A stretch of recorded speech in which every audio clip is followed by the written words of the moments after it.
हामीलाई दिएको छ बाइसेक्सन मेथडबाट fx equal to e to the power x plus cos x minus 1.2 को रुट फाइन्ड गर्नुपर्ने छ र यो cos x trigonometric ratio use भएकोले हामीले क्याल्कुलेटरमा शिफ्ट मोडमा गएर 4 थिचेर यसलाई रेडियनमा लानुपर्ने हुन्छ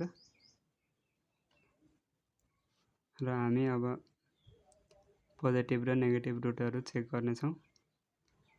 त्यसको लागि हामीले मोड 7 मा जाने र हाम्रो given equation e to the power x plus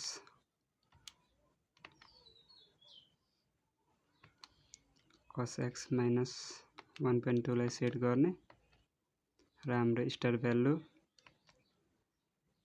-2 बाट 5 सम्म चेक गर्ने छौं।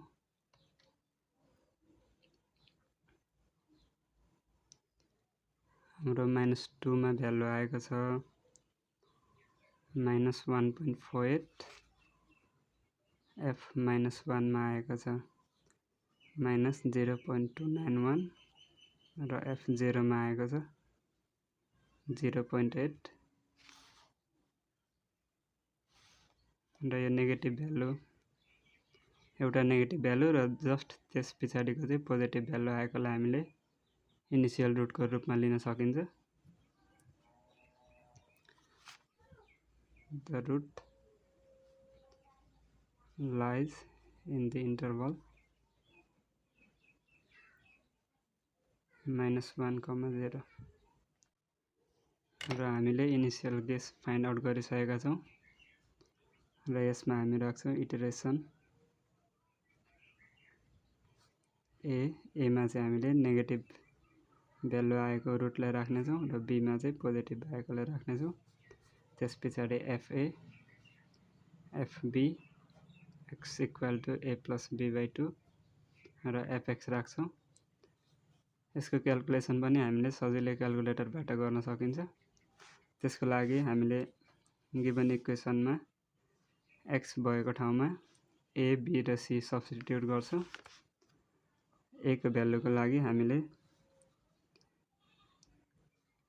क्यापिटल A, b को लागि क्यापिटल B लेट गर्यौं भने हाम्रो fa हुन जान्छ e to the power a plus cos a minus 1.2, b हुन जान्छ e to the power b plus cos b minus 1.2 र x को ठाउँमा c equal to capital A plus b/2 र हाम्रो fx को ठाउँमा हुन्छ र हामीले गिवन इक्वेसन यहाँदेखि सुरु भएर यहाँसम्मलाई चाहिँ क्याल्कुलेटरमा सेट गर्छौं। यसले गर्दा हाम्रो टाइम सेभ हुन्छ। Shift e to the power a plus cos a minus 1.2 र हामीले इक्वेसन सेपरेट गर्नको लागि अल्फा र इस टु थिच्नु पर्ने हुन्छ। त्यसपछि हामीले b को इक्वेसनलाई राख्नु पर्ने हुन्छ। Shift e to the power त्यसैगरी हाम्रो अर्को रहेको छ c equal to a plus b/2 alpha c equal to को लागि हामीले अल्फा र यहाँ क्याल्कमा भएको इक्वल टु थिच्नु पर्ने हुन्छ। Equal to shift alpha a plus b divide by 2 र यसलाई फेरि सेपरेट गर्न is to cos c minus 1.2 र यसलाई हामीले क्याल्कमा भएको इक्वल टु प्रेस गर्नुपर्ने हुन्छ र हाम्रो a को भ्यालु सोधेको छ। हामीले a को भ्यालु इनिशियली निकालेको छ 1 लाई हामीले a को प्लेसमा राख्छौं र 0 लाई b को प्लेसमा राख्छौं। a को प्लेसमा -1, b को प्लेसमा 0 र a को ठाउँमा -1, b मा 0 र हाम्रो भ्यालु दिएको छ माइनस 0.2918 र अर्को भ्यालु दिएको छ 0.8000 अर्को भ्यालु छ माइनस 0.5 अर्को भ्यालु छ 0.2841 र एफएक्स मा चाहिँ पोजिटिभ भ्यालु आएको छ। पोजिटिभ भ्यालु आयो भने हामीले बी को प्लेसमा चेन्ज गर्नुपर्ने हुन्छ र नेगेटिभ भ्यालु आयो भने ए को प्लेसमा चेन्ज गर्नुपर्ने हुन्छ। पोजिटिभ भ्यालु आएको छ हामीले माइनस 0.5 लाई बी को प्लेसमा लान्छौँ र यसलाई सेम छोड्नेछौँ।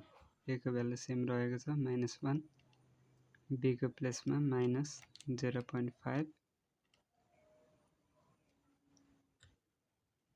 र हाम्रो भ्यालु आयो सेम आएको छ ए को भ्यालु। अर्को आएको छ 0.2841 माइनस 0.75 0.0041 फेरि पोजिटिभ भ्यालु आएकोले हामीले एक्स को भ्यालुलाई बीमा लगेर राख्छौँ माइनस 0.75 ए सेम छ ए सेम रहेको छ बी को ठाउँमा माइनस 0.75 सेम आएको छ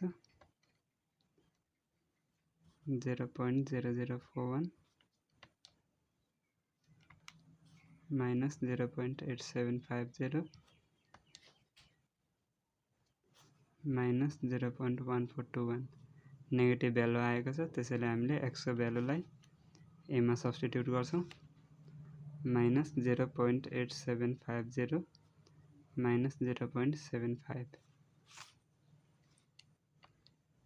ए को भ्यालु सोधेको छ ए को भ्यालु हाम्रो माइनस 0.8750 बी को भ्यालु सेम रहेको छ माइनस 0.1421 बी को value same minus 0.8125 minus 0.0686 negative value आएकाले फेरि हामीले यसलाई चेन्ज गर्छौँ बी सेम छ ए को प्लेसमा minus 0.8125 B same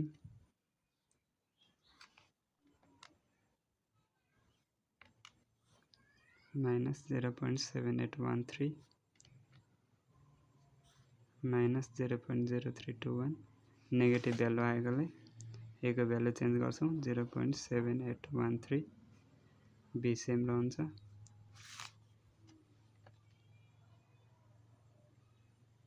minus 0.7813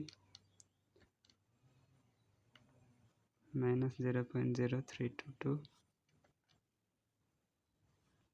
0.0041 minus 0.7657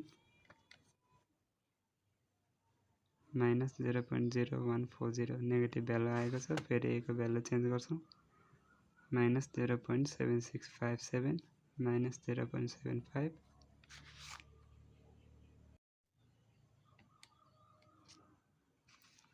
ए को भ्यालु चेन्ज भएको छ माइनस 0.7657 बी सेम छ माइनस 0.0141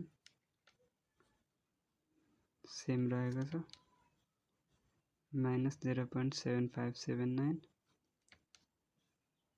माइनस 0.0050 नेगेटिभ भ्यालु आएको छ त्यसैले हामीले एक्स को भ्यालुलाई फेरि ए मा चेन्ज गर्नेछौँ 0.7579 माइनस 0.75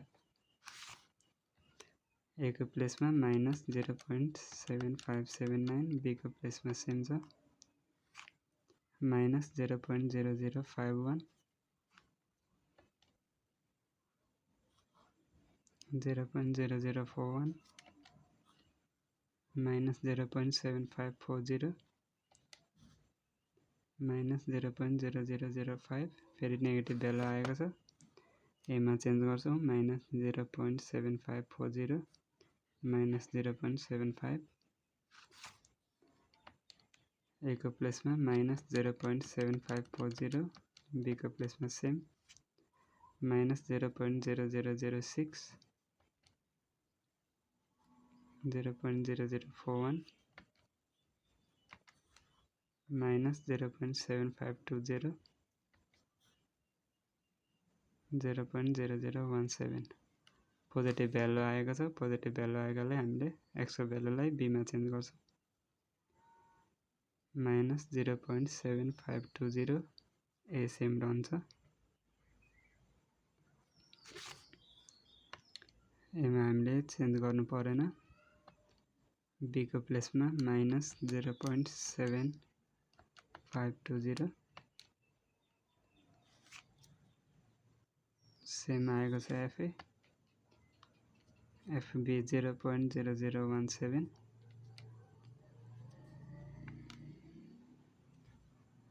-0.7530, 0.0006 पोजिटिभ भ्यालु आएको छ। त्यसैले हामीले x को भ्यालुलाई b मा सब्स्टिट्युट गर्छौं। a को भ्यालु चेन्ज गर्नु परेन। b को भ्यालु -0.7530 र fa को भ्यालु सेम आएको छ। fb को भ्यालु 0.0006, c आएको छ -0.7535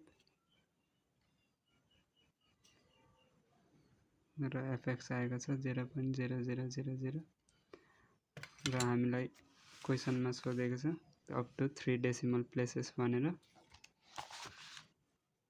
र हाम्रो भ्यालु चाहिँ 0.753 पोइन्ट पछाडी तीनटा भ्यालुसम्म सेम आइसकेको छ र हाम्रो यो इनिशियल गेस जुन रहेको छ इन्टरभल -1 देखि 0 हाम्रो एन्सरमा आएको भ्यालु त्यही इन्टरभलमा लाई गरेको छ।